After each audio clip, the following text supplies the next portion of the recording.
So I got to know Sarah in the last few years of her life, and blessed to have an association.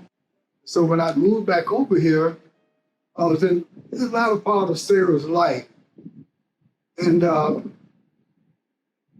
I must mention this because and I'm going to talk about this a little bit. I'm going to make it quick, not so quickly, but I want to make it brief so that we can entertain some questions. A few questions about what I'm talking about. The title of my talk today is "Where do we go from here?" Not asking the question, but to give a solution. Because we've had Brother Malcolm, we've had Martin Luther King, and we've had Sarah Mitchell right here in this town. And I can tell you that I was fortunate to be with Sarah last few days of her life. And Sarah was still learning, still growing. Even at the nursing home, Sarah had papers and all kinds of research. She was still expanding her consciousness, increasing her intelligence. So what is intelligence? Well, we say that intelligence is that reflection that we have from Supreme Being. We call it omniscience. So I'm going to talk today briefly with you about how we can increase our intelligence, building on what Martin left behind, what Malcolm left behind, and what Sarah left behind. I think Sarah's example of learning, even to the last days of her life, she was busily increasing her intelligence. So we know, I want you to be sure that you understand we're not coming from something that we made up. We're not coming from something we made up here. We're coming from a line of great teachers. And I'm going to present to you 4 yogas from a book called the Bhagavad Gita. I know there's talk now about Oppenheimer, one of the fathers of the atom bomb, and how he read Bhagavad Gita. In fact, it said that he went back to UC Berkeley so that he could learn the Sanskrit. I remembered the line from the Hindu scripture, the Bhagavad Gita. Vishnu is trying to persuade the prince that he should do his duty, and to impress him takes on his multi-armed form and says, "Now I am become death, the destroyer of worlds." Not only Oppenheimer, but we find that Mordecai Johnson, who was the president of Howard University, Louis Brandeis, who was on the Supreme Court, both had Gandhi in common, Mahatma Gandhi.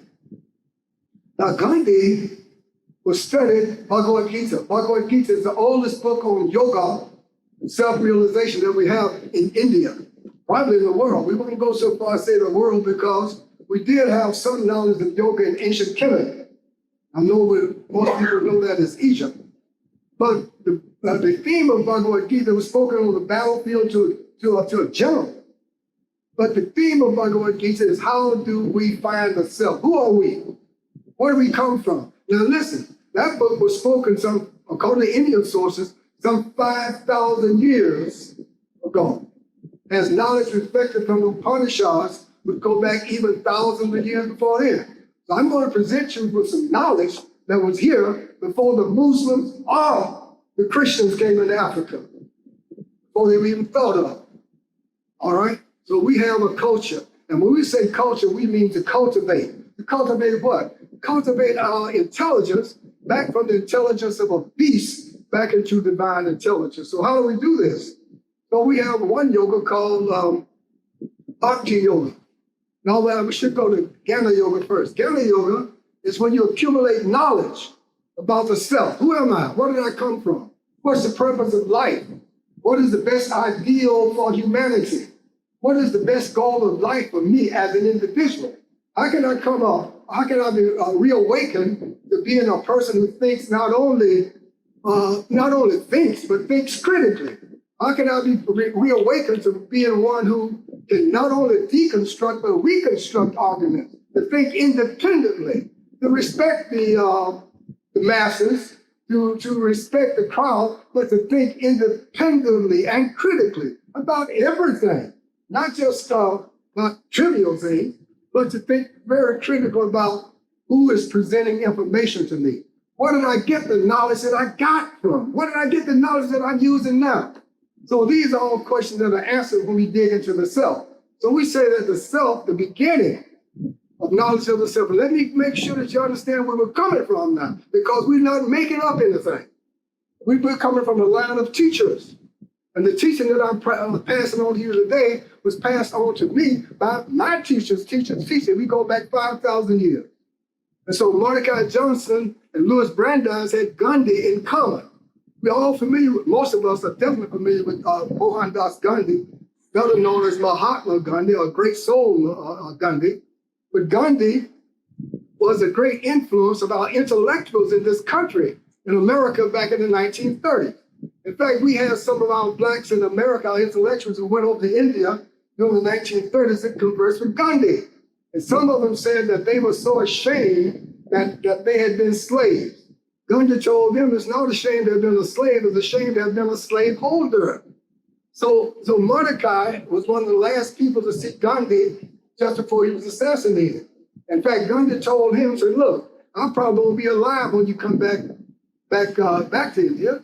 So Mordecai went back to India in the late 40s, early 50s. And when he came back, he came back over to Philadelphia. At that time, Martin Luther King Jr. was at Crozet Theological Seminary, but he was visiting Reverend Sandy Ray, who was now in Philadelphia. But Reverend Ray was a friend of Martin Luther King Jr.'s father, when they were both poor boys at Morehouse. So anyway, King heard him speaking in Philadelphia, and he was talking about Gandhi. But King said, I'm talking about Sarah, and I'm tying it back into Sarah now, because I want you to know that Sarah was studying. We spoke about excellence. Definitely, Sarah was always studying, always trying to improve herself, always trying to expand her intelligence. So anyway, Gandhi, Mordecai Johnson came back to Philadelphia, and Martin Luther King knew about him because most of us knew that Mordecai Johnson was our intellectual giant. He wasn't just talking about W.B. Du Bois and Booker T. Washington, but he was talking at a whole nother level. And so King went to hear him. And so Mordecai Johnson was talking about Gandhi. So Martin says in his writing that he had heard about Gandhi, but after hearing Mordecai Johnson talk about Gandhi, he said he was inspired. Just like many of us, I knew I was inspired by Sarah. What Sarah had to say and what Sarah had to do. And how Sarah went into Harlem as a black woman, young black girl in Harlem, and she made it back to Macon in one piece. How many of our girls go to these big cities and they can't return? They're ashamed to return, or they're dead on arrival, right?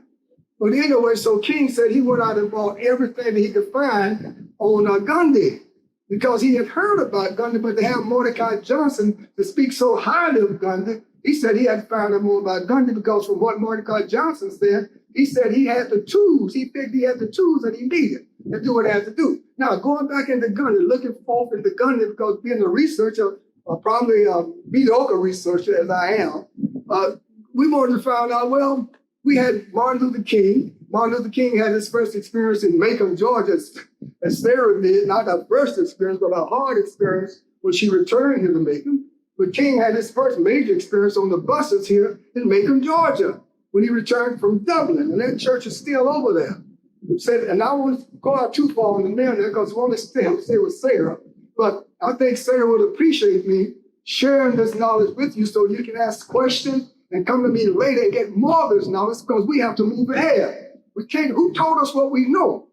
We talked about Malcolm. Remember one speech that Malcolm made in Los Angeles once upon a time. And he was asking, who taught you that you were black? Who taught you what you know now? Who taught you to be as dumb and as ignorant as you are? All right? So we have to question, where do we get the knowledge that we get? So we had an Honorable Elijah Muhammad used to say that the best reward of our research is what? History. History, our own history. If we look at our own history, as Sarah did, we find that we have a history long before the Muslims came into Africa and said, look, if you'll convert to Islam, well, we won't enslave you. If you don't, we could put you in slavery because you're an infidel. And that is terrible. We have to think critical about this whole thing and not just swallow whole what someone has passed down to us. Now, I can give you some, we should be able to think critically. We should be able to question who taught us. Where are our authorities? We can't come from one book and say that has all the answers in it. If I tell you about a book called the Bhagavad Gita, there are many editions of Bhagavad Gita. I'm citing the one that was spoken, passed down to what they call disciple succession 5,000 years ago, but we have many editions of that book, Bhagavad Gita. So anyway, the business of the bhakti, the Jnana Yoga, is accumulating knowledge about who you are, where you came from, where you're possibly going, the best idea for life, for your life, the best idea for humanity, and how to get to it. When we gather that knowledge, that's called Jnana Yoga. Jnana Yoga. When we get into our Jnana Yoga, we go from, and we urge you, because we're talking about not a possible solution, because this is a real solution. I'm talking about not only it's worked for me, it's worked for many others throughout this world. So get our Jnana Yoga. From that, when we get devoted to this truth, we enter what we call Karma Yoga. We become devoted. We do karma yoga, meaning all that we do, all that we offer, all that we give away, all austerities that we perform, we do it as surrender, submission, offering, service to our Supreme Being. And we say that our Supreme Being is omnipresent, omniscient, omnipotent. And this is it. Well, in ancient parts of Africa, we might call it Jinyami. Well, in another part of Africa, we might call it Munga. Another part, we might call it Ngai. There are many, many tribes and many, many names for our Supreme Being. Over in this part of the world, our ancestors might have called it the Great Spirit. But this Great Spirit pervades and transcends every atom. It pervades and transcends every space between the subatomic particles that make up this body and all bodies throughout. This is our Supreme Being. This is your ancient knowledge. We have a word that we used to say in Africa. We said Sankofa. Some of us now know what Sankofa means, right? It means go back and get it. Go back and get your roots. Go back and get yourself. Because we've forgotten who we are. Like we've been hit in the head and left for dead in that northeast corner of a deep grave, not just a shallow grave, but a deep grave. So when we finish doing our devotion and offering everything to our Supreme, why do we offer everything to our Supreme? Because this helps us to always think about our Supreme. Always thinking about our Supreme is association with our Supreme. And association with our Supreme, who is the most pure. The most pure, that is our own Supreme Being. It's not something, okay, I'll sum it up now, but let me go through the last two. And I hope I didn't wear most of you out, but the thing is to plant these seeds so that we can continue to grow. We can't stop because Martin Luther King has been assassinated. We can't stop because Malcolm has been assassinated. And we can't stop because Sarah has finished up her business here. We have to move on, and we're determined to move on, and we have to move along. We're not waiting for everyone else to get on board. Okay, so let's move on. I have two more yogas I want to talk to you about. The next one is that the karma yoga, when you're offering everything, a surrender, submission, service. We're serving our own Supreme Being. Our Supreme Being lives within us. It lives within our own intelligence, or whatever name we call it by. But the idea is associated with our Supreme Being all the time. And through our association, our consciousness, our intelligence is purified. Purified of what? Purified of slavery. Slavery to what? Anger, first of all, lust, anger, greed, illusion, madness, and envy. Those are the enslavers of the soul. How can a slave set someone free? If you say, well, I had my emancipation proclamation, and I'm free, but this person that so-called freed you was slave to his senses. Slave can't set another person free. We have to set our own selves free. Martin Luther King used to say we have to dig in deep within the recesses of our own being and write our own Emancipation Proclamation. Okay, after that, we did the karma, and then the last one we call it Raj Yoga. Raj Yoga concerns itself with meditation. We meditate on the mantra yoga. We can talk. I'm available to answer all your questions and talk in detail about anything I'm mentioning to you right now. But we can do the mantra yoga. We take a name of your Supreme Being. You do not have to stop being a Christian to do your mantra yoga. You don't have to stop being a Muslim. You don't have to stop being a Hindu, or Buddhist, or indigenous person. We say take a name of your Supreme Being. As long as that Supreme Being signifies omnipresent, omniscient, omnipotent. and call it all the time. Call it silently or within yourself. And by associating with our supreme being, who is supremely intelligent, we become more intelligent. So if we're a lawyer, a doctor, a street sweeper, whatever, we all can use more intelligence. All right. So I'll answer the question. I'll sum it up now. But we want to do those 4 yogas: the Gamma yoga, the Bhakti yoga, the Karma yoga, and the Raj yoga. And there are many methods of meditation. So what we want in the West now, when you hear people talk about yoga in the West, they're generally doing Hatha yoga, which is good physical exercise. But the goal of yoga is a Sanskrit word. It means yoke, a union. So the goal of yoga is uniting with your own supreme being. Any questions, please? Any questions? Well, I'm available anytime. And we're on the rise now. No ifs, ands, or buts about. Come on with us. This train is bound for glory. Don't allow nothing with the righteous and the holy. Satan was definitely one of our own righteous people. Thank you very much.